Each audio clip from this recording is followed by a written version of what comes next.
June of last year, 2020, right? Start of a pandemic. Nobody knew what the hell was going to happen. I, of course, did what most Americans did at that point. I went out and bought frivolous shit, and I bought a Traeger. All right, you guys have heard me talk about the Traegers in the past in some of my barbecue stories.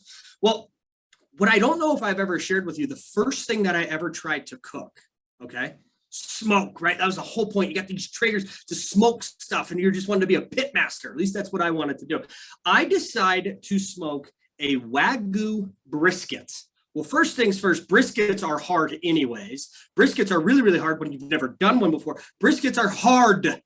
And then you tack on the fact that it's this Wagyu piece of meat. Now, I got this piece of meat from my father-in-law, so it wasn't as if I went out and spent this crazy amount of money for this 18-pound brisket, okay? Well, needless to say, I screwed it up. It was like eating a piece of shoe leather, for crying out loud, and it scarred me. Like, it scared me. I'm like, why in the world would I get this amazing grill, right? Like, that's what everybody says, is this amazing grill. You got to do it. It's smoking. You get this line and you do all the things.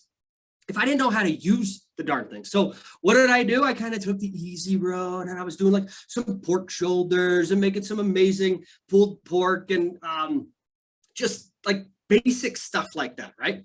Not knocking it. It's really, really good. But now I'm starting to get a little more comfortable, right? Now I'm starting to do some other stuff. Like a couple weeks ago, guys, have you ever had a smoked meatloaf?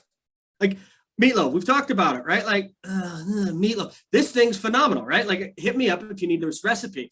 We do, Kels, help me out if you're out there. What in the world is it called? Just basically like your standard roast, right? With the vegetables and all the things. But what I've done recently is a Wagyu TriTip. So here I go, right? I'm going to up my game. The only difference between then and now with this Wagyu TriTip, well, one, you didn't want to screw it up, right? So my mother-in-law, she came over to the house yesterday. She's helping watching our son Cash. And so I wanted to prep this thing for her. Guys, like, this thing is phenomenal, right? It is absolutely incredible. It's an amazing piece of meat. And the way we cook it is just absolutely perfect. And it comes out and it's the same color all the way through. And it's about a 3.5 pound piece of meat. And the reason I wanted to do it was because I got more comfortable. I got more intentional. I got more detailed. I was focused on making sure that I did not overcook this thing, but yet I let the process run its course. So what the hell does that have to do with selling real estate? It's simple. Guys, I did the brisket. I screwed up. I didn't make it work. Like, it was garbage.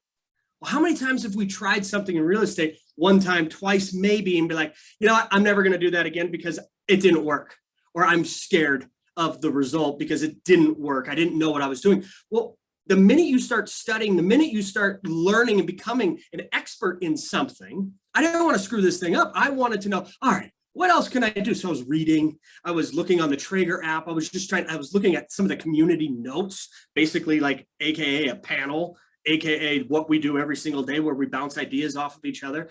And I thought to myself, I was like, all right, how else can I be better when I do it this way? So in real estate, it's simple, right? Like, there's 5 things every single day that you need to do. The number one thing is prospecting. That's it. First and foremost, right? Carrie and the marketing team, they're going to give you opportunities from a lead standpoint.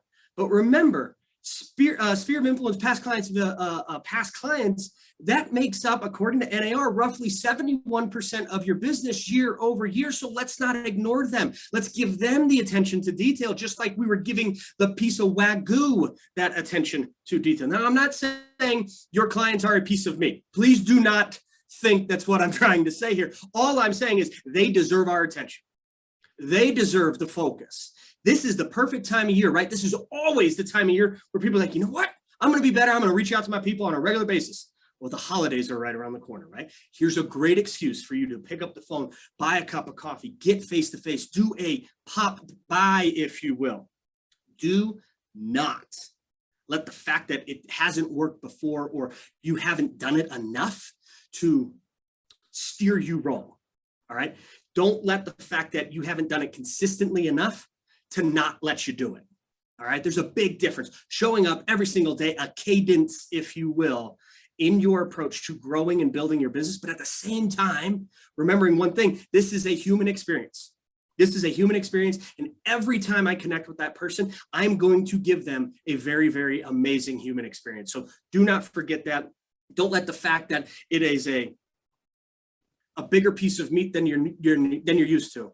Remember, the end game is to give somebody the greatest experience ever. And that is my barbecue story for you guys today. So hopefully you can take something from there. I can't wait to see you guys today, this afternoon. Or excuse me, 10 o'clock. We're going to dive into this stuff.